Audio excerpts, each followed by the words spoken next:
Haleluya, Shalom. Mari kita berdoa untuk firman ini. Bapa di surga, menyerahkan seluruh hidup ini semata semua untuk Engkau, tidak di luar dan keluar daripada kepentingan dan perintah-Mu, sehingga kami semua selalu berada di dalam Engkau, bersama Engkau selamanya. Haleluya, amin. Saudara-saudara, bersyukur Tuhan kita boleh bertemu lagi dengan para subscriber yang luar biasa di dalam Tuhan Yesus Kristus. Judul khutbah kali ini adalah jaminan berkat terbesar, Yesus milikku.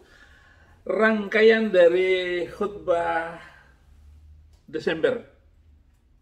Terambil dari 2 Timotius 1 ayat 12, itulah sebabnya aku menderita semuanya ini. Tetapi aku tidak malu, karena aku tahu kepada siapa aku percaya dan aku yakin bahwa Dia berkuasa. Ia memelihara apa yang telah dipercayakannya kepadaku hingga pada akhir hari Tuhan. Saudara, hidup ini akan lebih mudah, gampang terarah, berarti jika kita memiliki jaminan dan kepastian. Kita tidak gampang putus asa dalam menghadapi segala tantangan yang diungkapkan oleh Rasul Paulus tadi. Kesukaran apapun, sehingga kita mempunyai jaminan terbesar. Dan jaminan terbesar itu adalah bersama Yesus Kristus. Nah, pengenalan akan Dia secara pribadi adalah jaminan tertinggi di dalam hidup kita, karena Dialah pemilik surga. Dia datang dari surga, datang ke bumi dan kembali lagi ke surga, menyiapkan tempat bagi siapa saja yang menerima Dia sebagai Tuhan dan Juru Selamat. Poin yang pertama dari jaminan ini, Yesus jaminan kita dalam doa. Ia telah memberikan kita pola untuk berdoa. Lukas 11 ayat 1 dan 2. Pada suatu kali Yesus sedang berdoa di salah satu tempat. Ketika ia berhenti berdoa, berkatalah seorang dari murid-muridnya kepadanya, "Tuhan, ajarlah kami berdoa sama seperti yang diajarkan Yohanes kepada murid-muridnya." Jawab Yesus kepada mereka, "Apabila kamu berdoa, katakanlah, Bapa, dikuduskanlah namamu, datanglah kerajaanmu." Nah itu saudara-saudara, inti doa itu, Bapa, kuduskanlah namamu, ya, datanglah kerajaanmu. Apa kerajaanmu itu? Kerajaan itu adalah lingkupan lindungan di dalam kehidupan kita. Proteksi hidup kita ada di dalam kerajaan Allah. Sehingga dalam keadaan apapun Tuhan akan menolong kita. Selanjutnya ia merindukan supaya kita berdoa dalam namanya.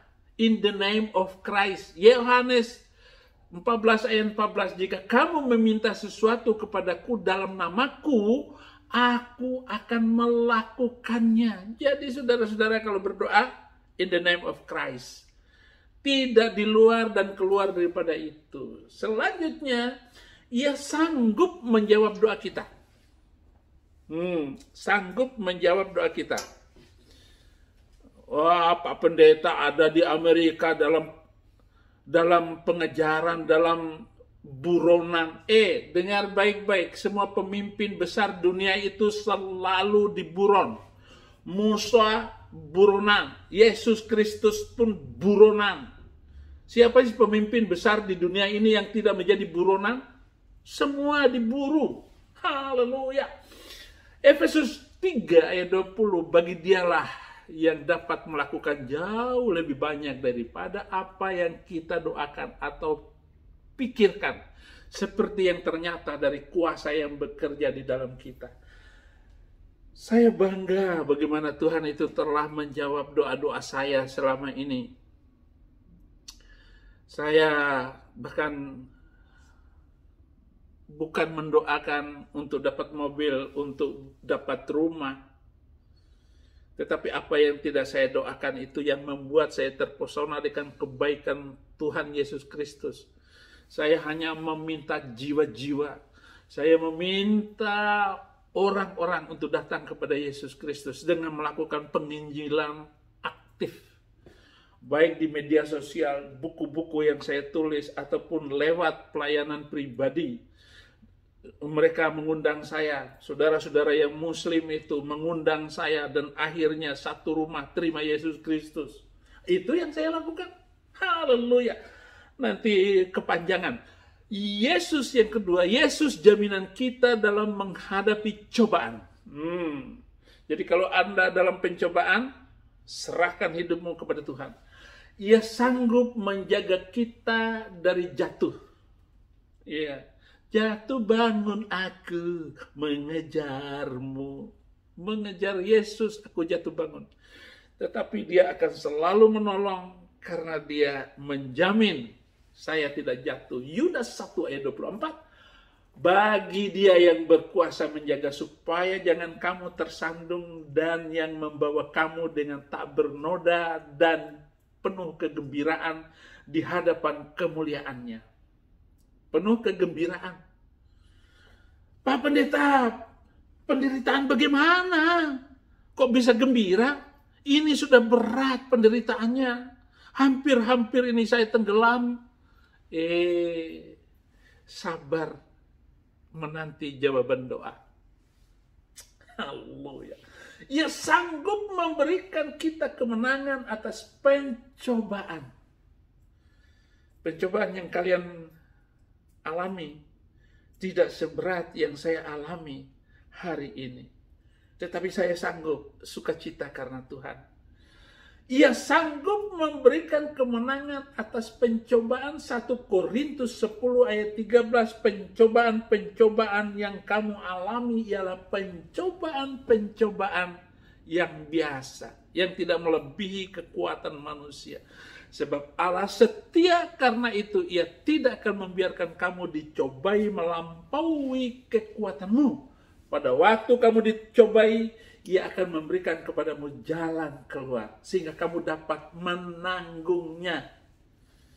Harus ditanggung dan dapat menanggung setiap cobaan itu. Selanjutnya, ia sanggup mempahalai kita jika kita sanggup menolak cobaan. Nah, ini rangkaian yang luar biasa. Yakobus 1 ayat 12. Berbahagialah orang yang bertahan dalam pencobaan, sebab apabila ia sudah tahan uji, ia akan menerima mahkota kehidupan yang dijanjikan Allah kepada barang siapa yang mengasihi dia.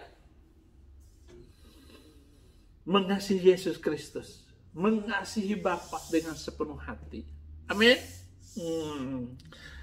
Yang ketiga, Yesus sebagai jaminan milikku itu. Yesus jaminan kita untuk hidup yang kekal. Ia adalah penuntun sekarang. Ibrani 13 ayat 5. Janganlah kamu menjadi hamba uang, dan cukupkanlah dirimu dengan apa yang ada padamu. Karena Allah telah berfirman, aku sekali-kali tidak akan membiarkan engkau, dan aku sekali-kali tidak akan meninggalkan engkau. Haleluya. Seberapapun, kesusahan bagaimanapun, kekayaanmu kayak apa, kemiskinanmu kayak apa, dia tidak membiarkan engkau. Dan sekali-kali tidak akan meninggalkan engkau. Ini janji Tuhan, bukan janji manusia. Selanjutnya, ia menuntun kita melalui Alkitab Mazmur 119 ayat 105. Firman-Mu itu pelita bagi kakiku dan terang bagi jalan-jalanku. Oh, firman Tuhan itu luar biasa, saudara-saudara. Pelita bagi kaki kita. Jadi ada lampu di kaki kita, sehingga kita bisa melihat walaupun dalam keadaan gelap. Jadi ia menuntun kita. Yang keempat, poin yang keempat. Wah, ada sampai ke poin keempat ini ya. Yesus jaminan kita yang kekal. Ia memimpin kita dalam iman. Ibrani 12 ayat 2. Marilah kita melakukan dengan mata yang tertuju kepada Yesus, yang memimpin kita dalam iman, dan yang membawa iman kita kepada kesempurnaan, yang dengan mengabaikan kehinaan, tekun memikul salib, ganti sukacita yang disediakan bagi Dia yang sekarang duduk di sebelah kanan tahta Allah. Penderitaan yang kita alami, kesulitan yang kita alami, itu menuju kesempurnaan. Tetapi kita mengabaikan kehinaan, ejekan orang-orang. Anda nonton di Facebook Saifuddin Ibrahim, Anda nonton di YouTube Saifuddin Ibrahim, komen-komen mereka itu amat menghina dan jauh dari, apalagi dengan gambar-gambar lelucon penghinaan. Dan mereka-mereka yang luar biasa itu di channel-channel mereka itu melakukan penghinaan. Wah, seperti Saifuddin Ibrahim nggak bisa ngaji, bukan ustadz, dia penipu, nggak apa-apa. Abaikan kehinaan itu. Tekun memikul salib, ganti sukacita yang disediakan bagi Dia yang sekarang duduk di sebelah kanan tahta Allah. Dan bagaimana Yesus itu dihina lebih daripada apapun. Selanjutnya, Yesus adalah gembala dan pemelihara jiwa kita. Petrus 2 ayat 25. Nah, saudara-saudara, apa kata firman-Nya? Sebab dahulu kamu sesat seperti domba, tetapi sekarang kamu telah kembali kepada gembala dan pemelihara jiwamu. Marilah kembali, saudara-saudaraku. Orang-orang yang sudah meninggalkan Yesus Kristus, tidak ada yang terlambat. Mungkin kamu menikah karena masuk agama itu karena menikah, karena diiming-imingi harta dan kekayaan, dengan jabatan, dengan apapun. Mari. Kembali kepada gembala dan pemelihara jiwamu. Amin. Ia memberikan kita hidup yang kekal. Yohanes 10 ayat 28-29, dan aku memberikan hidup yang kekal kepada mereka, dan mereka pasti tidak akan binasa sampai selama-lamanya, dan seorang pun tidak akan merebut mereka dari tanganku. Bapakku yang memberikan mereka kepadaku lebih besar daripada siapapun, dan seorang pun tidak dapat merebut mereka dari tangan Bapa. Haleluya. Nggak ada yang bisa merebut Yesus, merebut kita dari tangan Yesus. Yang poin yang kelima, Yesus jaminan dalam menghadapi kematian. Wah, ini dia ini. Semua manusia pasti mati. Kullu nafsin dha'iqatul maut.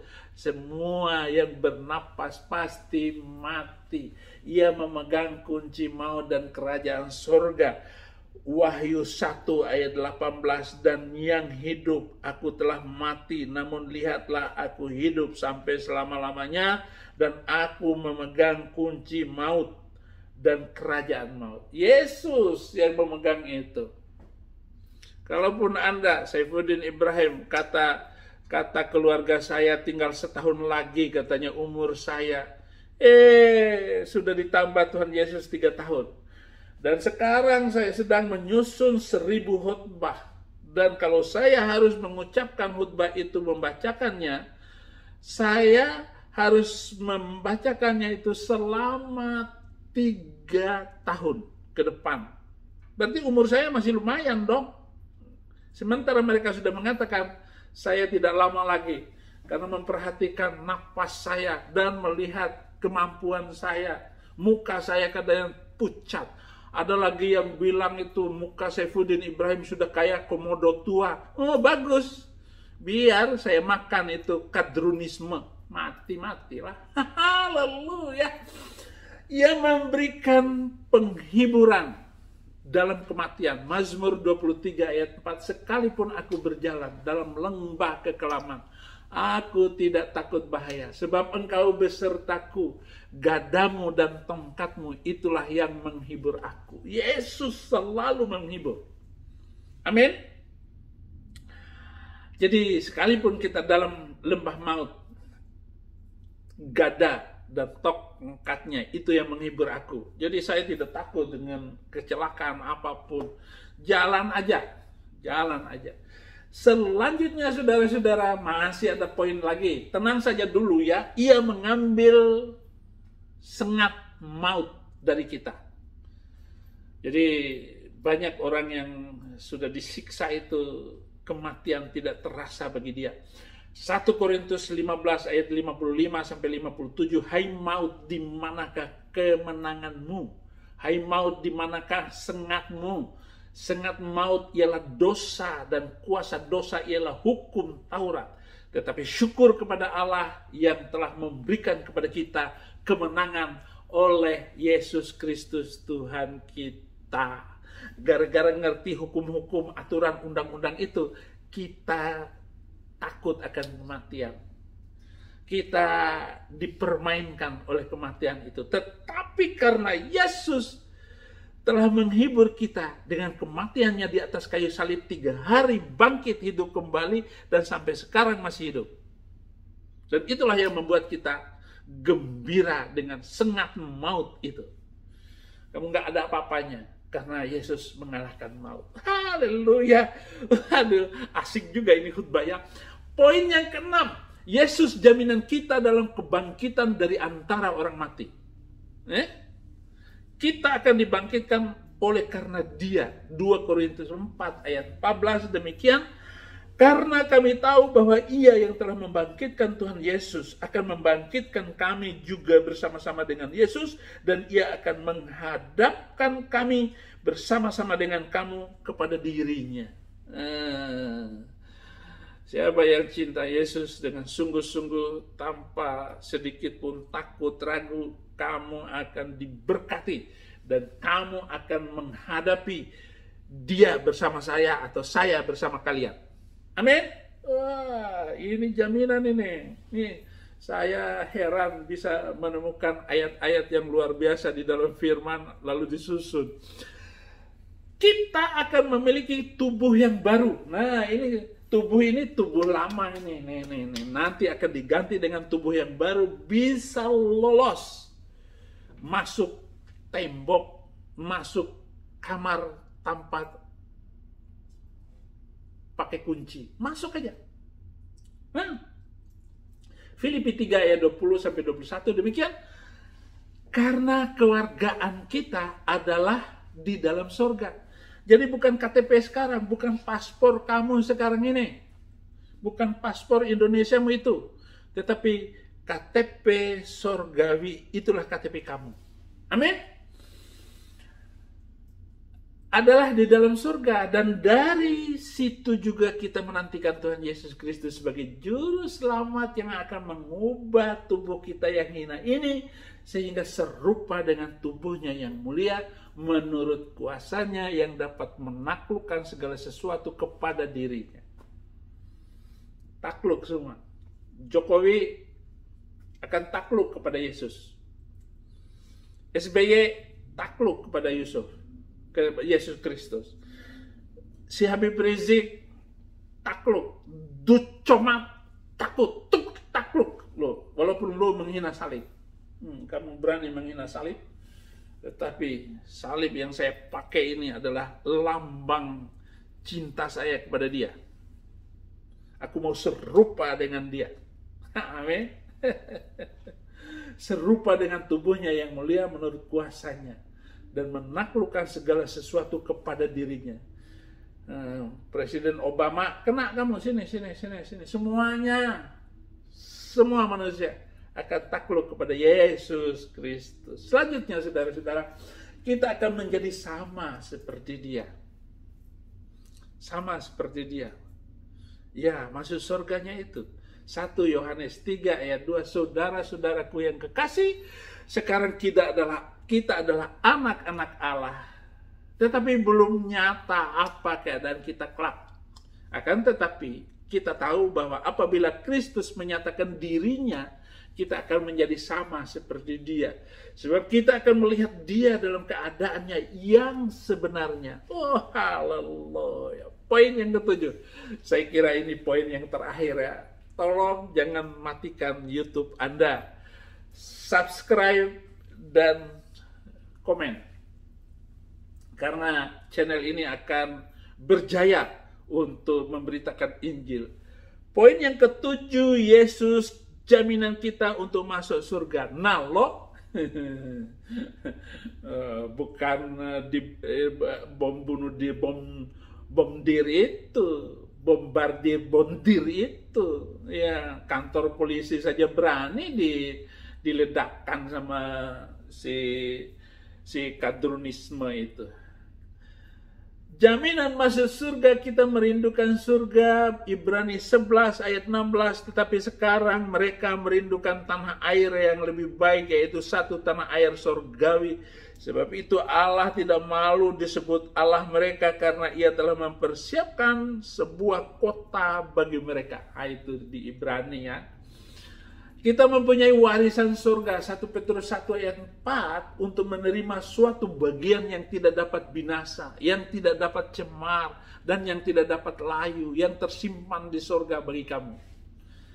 Itu tempatnya luar biasa. Kita akan diangkat ke surga oleh Dia, 1 Tesalonika 4 ayat 16 dan 17, sebab pada waktu tanda diberi, yaitu pada waktu penghulu malaikat berseru dan sangkakala Allah berbunyi, maka Tuhan sendiri akan turun dari sorga, dan mereka yang mati dalam Kristus akan lebih dulu bangkit. Sesudah itu kita yang hidup, yang masih tinggal, akan diangkat bersama-sama dengan mereka dalam awan menyongsong Tuhan di angkasa. Demikianlah kita akan selama-lamanya bersama-sama dengan Tuhan Yesus Kristus. Jangan tinggalkan Yesus dan jangan menukar Dia dengan harga yang sedikit, dengan urusan perut ataupun urusan bawah perut. Berani nyatakan kebenaran, hidup membela keadilan. Haleluya. Mari kita berdoa. Bapa di surga, bersyukur Tuhan untuk segala kebaikan Tuhan dalam hidup kami, dan bolehlah firman ini menegakkan telinga kami, muka kami ke arah Engkau, dan tertuju terus dari panggilan Engkau, dan kami tidak akan berkhianat atas pernyataan-pernyataan yang telah Engkau berikan di dalam iman kami. Terima kasih, inilah waktunya kami memindahkan jiwa-jiwa yang mau binasa kepada hidup yang kekal. Tiada hari tanpa menginjil, tiada hari tanpa bersaksi. Bapak, mampukan kami menjadi pelaku-pelaku firman-Mu. Haleluya, haleluya. Sama-sama katakan amin. Terima kasih.